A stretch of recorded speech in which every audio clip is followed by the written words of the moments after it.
Makamu mwenyekiti wa Chama cha Demokrasia na Maendeleo Chadema Bara, Mheshimiwa John Heche, ameibuka na maneno makali akieleza kusikitishwa na kile alichokiita usaliti kutoka kwa baadhi ya watu waliowahi kuwa sehemu ya harakati za chama hicho. Akizungumza kwa jazba na msikitiko mkubwa, Heche amesema watu hao sasa wanapinga msimamo wa Chadema kuhusu uchaguzi, huku wakitumiwa na maadui wa demokrasia ili kuwatukana na kuwavuruga.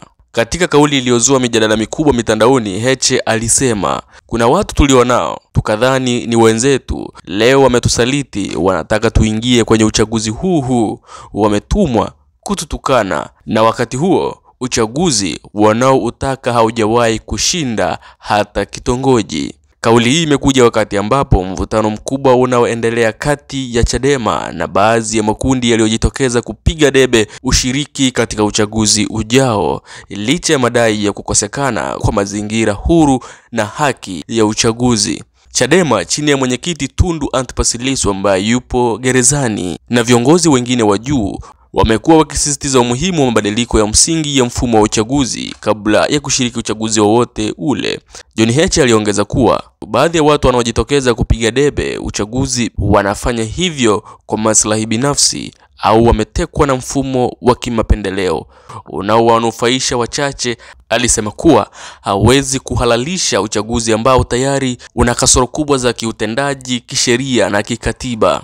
Hatuwezi kuwa sehemu ya mchezo wa kuigiza, tumechoka kuwa daraja la wengine kupita, alafu mwisho wa siku wananchi wanabaki na maumivu. Tutaendelea kupigania haki hata kama tupo wachache, lakini ukweli utaendelea kusimama, aliongeza John Heche.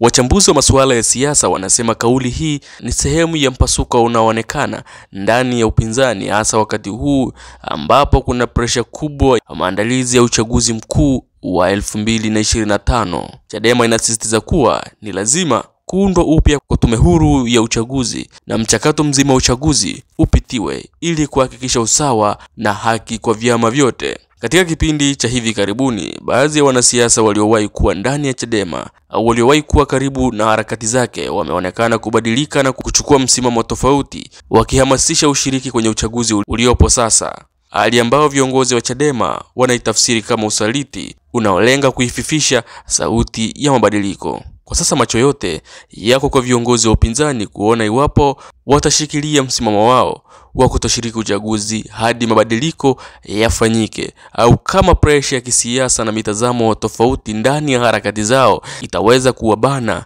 na kuwalazimisha kuingia kwenye mchakato huo bila masharti. Hali hii inazidi kutengeneza taswira ya sintofahamu na kugawanyika kwa maoni miongoni mwa wafuasi wa mabadiliko, huku wito wa maelewano na mshikamano ukizidi kutolewa na wadau mbalimbali wa kisiasa. Na hii ni Rasmi TV.